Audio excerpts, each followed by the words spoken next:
So welcome to another war game review from theplayersaid.com. My name's Alexander.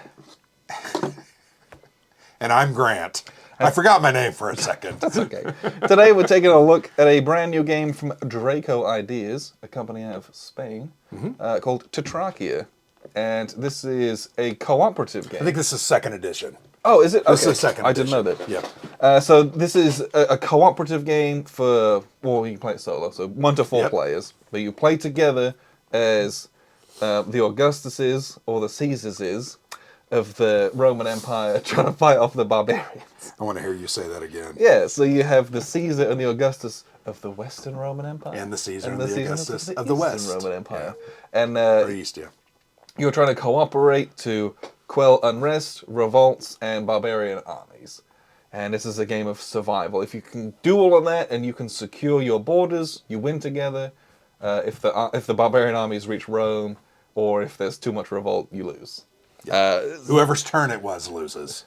Everybody loses. Yes, everyone. It's not whoever let it happen. So it's a very small board. Yeah. It's a small format game. Look at this little box. And actually, I really like it. I like that it's small. Yeah. You know, fits on a shelf easily. You can carry it anywhere. Yeah, when you receive it in the mail, it's not going to break the back of your postie. Yeah. You can nice little game. Take it a lot of places. It has all the hallmarks of a pandemic-style game, where running around, trying to put out the fires, working together, and then like secure your borders. And I think that's fine. Yes. Isn't there a Pandemic Rome that's actually in the Pandemic series? Fall of Rome, something like that. Yeah, something like that. Yeah, there's like an official, but this is like a much smaller format. There's not like a card deck that drives any of this. Right. You just chuck dice, and then Yep. the regions, and then the provinces within the regions So are, it's are numbered, and you just that's where the things happen. So it's random generation via dice versus via cards. Yes. Pandemic, you don't have dice. You pull a card. This one, you roll dice. I feel like it can even be more random, right? Because you could get hot, and I think we did get hot. We rolled Region 1 a ton, which is the Iberian Peninsula. A lot of bad guys were coming in there.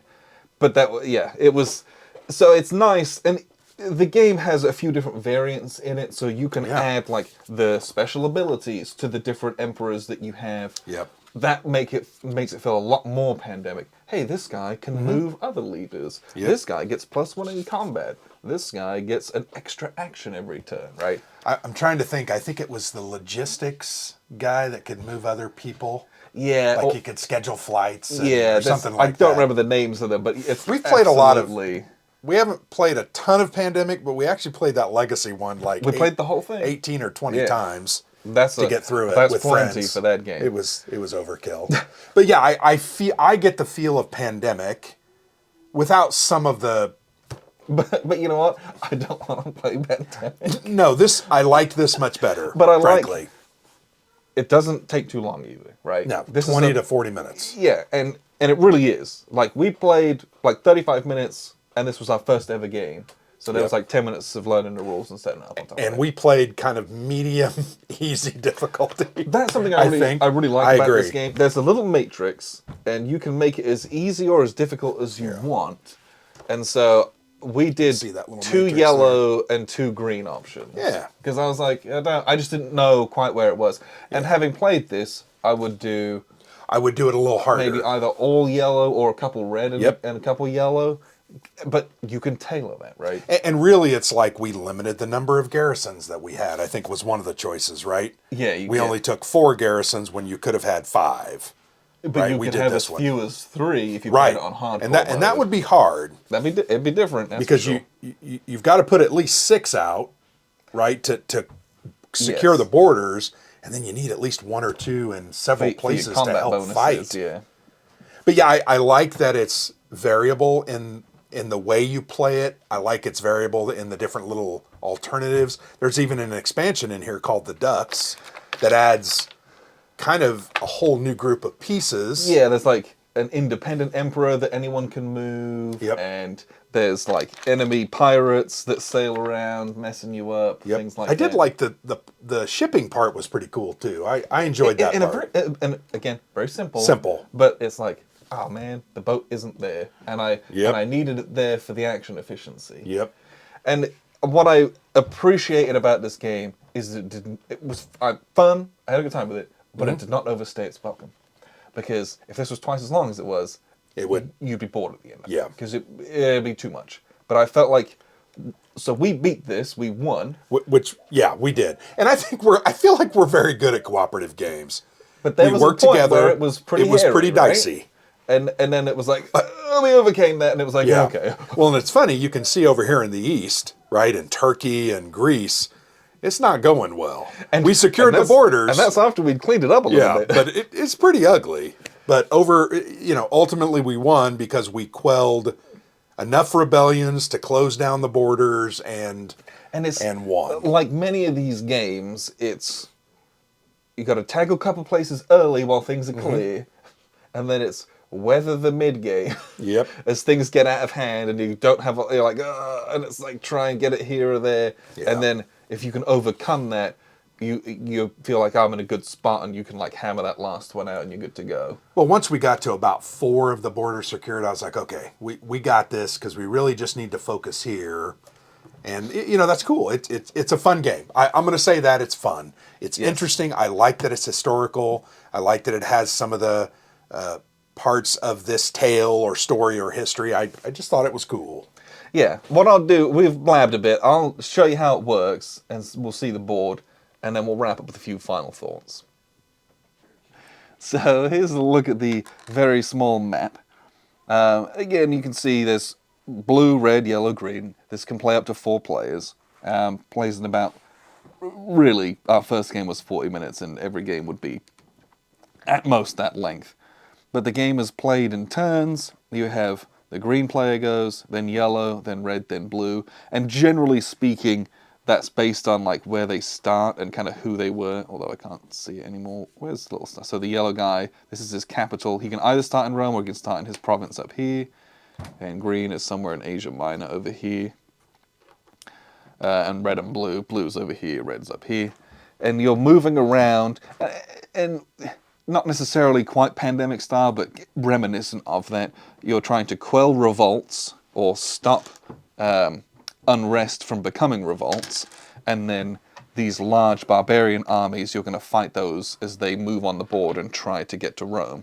If ever there's a barbarian army in Rome, you lose, or if ever you run out of black discs or grey discs to put out, you also lose that way as well. So what you're going to do on your turn, hey, it's green's turn, green always starts the game, you get 6 Imperium points to spend, you get 6 action points, and you're going to use those to move, to remove revolts, to do battles, to build garrisons, or to secure the borders. And the point of the game is to secure the very outside borders of the empire. Now, to secure the border, you got to move into it, and you spend 2 points to drop a matching disc of your color. That border is now secure. However, you can't secure the borders unless the corresponding region, so this is the borders for Region 1, this is Region 1, has to be completely free of revolts and unrest. So for example, if we wanted to secure the borders of Persia, I got to get rid of all of these black discs from Asia Minor before I can even think about putting this out. However, once this is out, you can have as much unrest as you want internally. We just care about the outside borders being secure. So, you're going to spend your points moving. This is a regular kind of point to point, so that's 1. If it has this double line in it, that's 2 points to move across it. If you're moving onto a black disc, it's +1 movement. So this is a movement of 1, 2, +1 for the disc, 3. And then I'm going to, this is Spanish, there aren't plaids in this, which was the only bummer. I can then subdue an area. If it's grey, which is kind of like a minor unrest, it costs 1 point to remove it. If it's black, it costs 2. So I'm going to remove it for 2. Then I've got 1 point left. I could either move or I could place. Because building a garrison costs 1. If you're building the garrison to secure the borders, it costs 2. So I could build this here, and that's going to help me to have combat strength to fight enemy armies or to prevent revolts from popping up in that particular area. So that's my points. And then we have a little barbarian phase. You have a barbarian phase in between each of the emperor's turns. And what happens is if there's any gray, those get turned to black.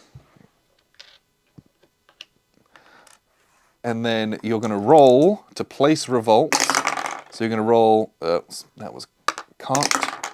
Okay, so an area in region 5, which is Asia Minor. Did you roll region 1 again? I roll region 5, which is Asia Minor, which is always. So then we did number 4. If this was empty, we would place a grey one.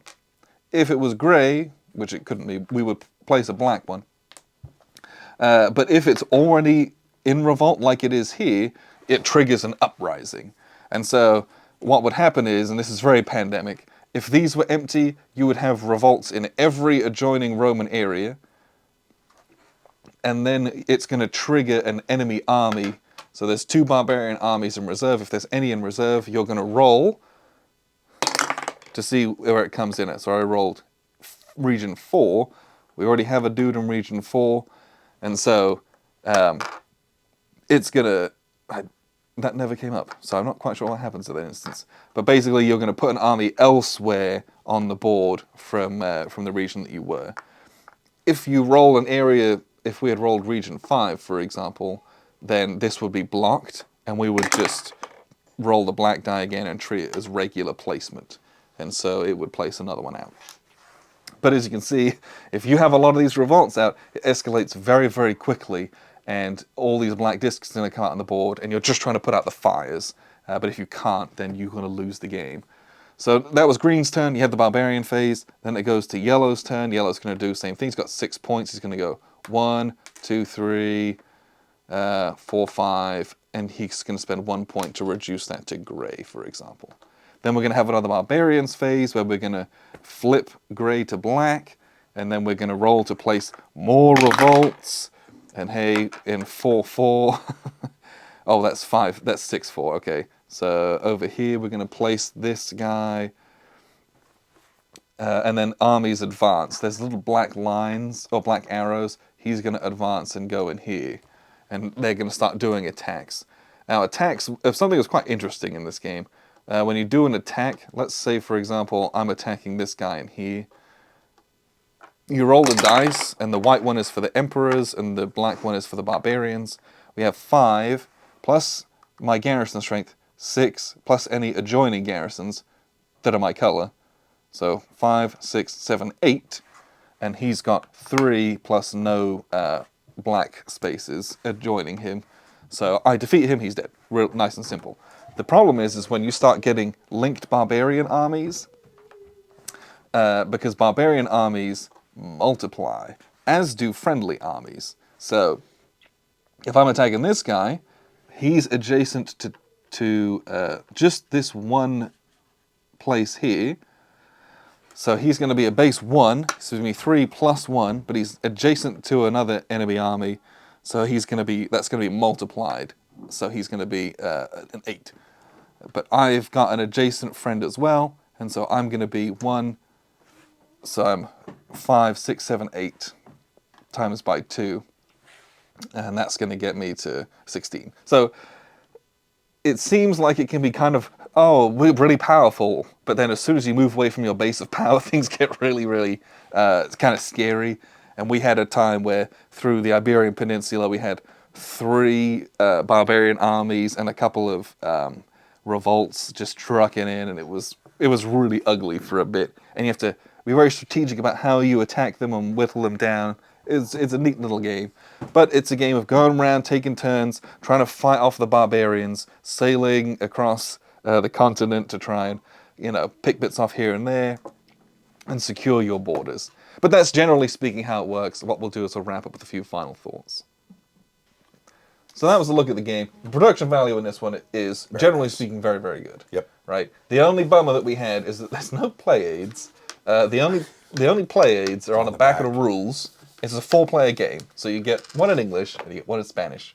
And it was funny because I had the Spanish one, and I'm like, okay, what is protector. And yeah. I could kind of tell. Because I'm right? reading the rules, and you're like, a lot of it's symbology, and you can kind of figure it out. But you know, a couple of little cards. But once you play it, I think it really, frankly, you don't even need the player aid. Once you play this once, you're going to have it down and understand it. And it was very easy to learn, which was nice. Like, it didn't take very long.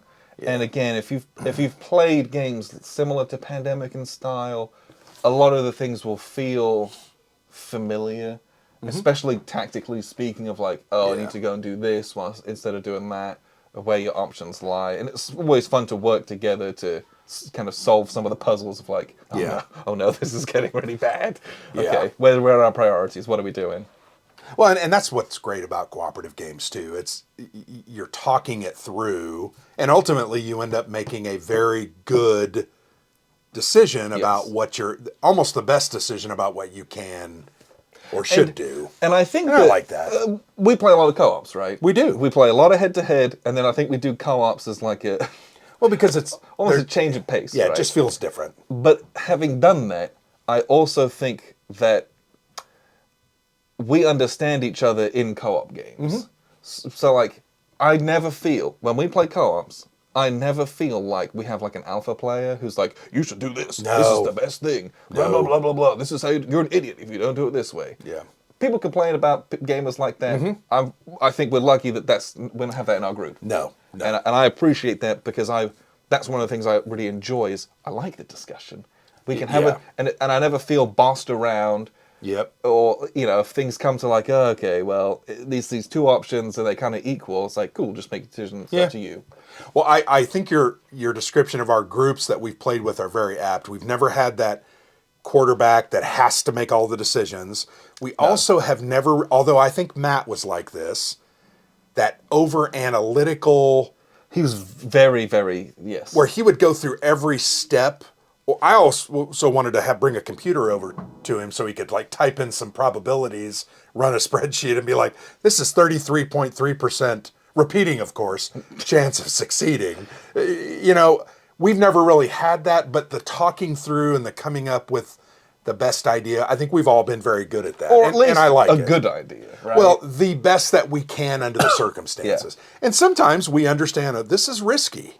Right, I'm going to do this, and if this doesn't go right, it's going to be trouble for us. Yes, but that's okay. I'm also a person where if we lose, I don't get my feelings hurt. Is it the end of the world now? So some of our co-op stuff is like, oh, this would be fun. Right. So like, let's do it. It might not be like the optimum thing, right? But it'll be fun. If we pull it off, it'll be cool. And if it doesn't, like it's not like who cares? Well, you set it up and then you play it again. Yeah. Particularly with this game, 20 to 40 minutes. I mean, if you lose early, so what? Set it up again, go again. Yes. This is grab a sandwich at your place of work with some colleagues, and you could play this over a lunch break, right? And it potentially could turn into one of those gateway things to gaming. Oh, I really enjoyed that. Alexander, I love playing that game with you. What else are there? Then you rip out... Imperium Romanum 3rd edition. Exactly. You know, and you show them what real gaming's about. But this could be a gateway. One of the comments I would have about this, I think the translation was very good, because this was a Spanish... Generally, it was good, yes. There were a couple parts, though, in this one that we didn't experience in the other game we played from them, where it was silent on a certain point. For instance, do all the armies move at a certain... I can't remember the exact... So, the armies did move, but there was a part where it was like, if you roll an army in a spot where there's already an army, which can happen... Yep. I wasn't quite sure. Maybe I just need to read it again, but I wasn't quite sure of like, do we... That did not happen in our game. Ever. Yeah. And then it just like happened when I was making I heard you say that when you were doing the video. Why would this happen to me? But I felt like maybe they should have... Sometimes you just add that extra sentence. In the case of this happens. And as the designer or the playtest group, I'm sure that came up. Yeah. So they could have put that note. That was the only issue I think I had with it. Other than that, I thought the rules were fairly clear and simple. Yes. I think the understanding of what you had to do was pretty simple. And the game structure is pretty simple. You have 6 points. You move here, you do this, you do that. Your turn's over. Yes. I enjoyed it, though. Great little game. I would love to play this again. This is also a game you can play with your family, your children, and non-gamers to kind of get them in to gaming. And maybe you take this to like a little convention because you can play Sure. it on any tiny little table. Yeah. And this is like, hey, we're just waiting for this event. Yeah, we got bash 20 this minutes. little thing Yep. out. Sure. It could be even that kind of a game. Yep. So yeah, this had a lot really good merit to it. I have fun time playing it. No doubt. I like this style of game, especially as a change of pace from this. Yeah. And so I had a blast with it. And frankly, these meeples, right? Yeah. I mean, the ship, very cool. They're almost too big. Well, they maybe should have made them a little smaller. I don't think they're too big because the names of the places have no bearing on the game whatsoever. No. Like I'm not like, oh, what am I reading? Yeah, It's like because the numbers are very that's all you're obvious looking and, like, for. That's what you really care Yep. about. But I like the production. The barbarians kind of look Darth Vader like, but I know that's Yes. supposed to be a spike on It's top like a of helmet, helm. yeah. So yeah, very cool Looks production. looks like a rocket ship. Yeah, that's the other thing I said. Is this a rocket ship? They probably are. Yeah. Well, from another game. Repurposed. But I like the wood. I love the map. I mean, it's a beautiful little map. The rule book's great. I love that it's a small box. There's a lot to like here. I enjoyed it. Yes, had a blast with this. Tetrarchia from DracoIdeas. Check it out for something you're interested in, and support our friends from Spain. Thank you very much for watching. I've been Alexander from PlayersAid.com. And I'm Grant.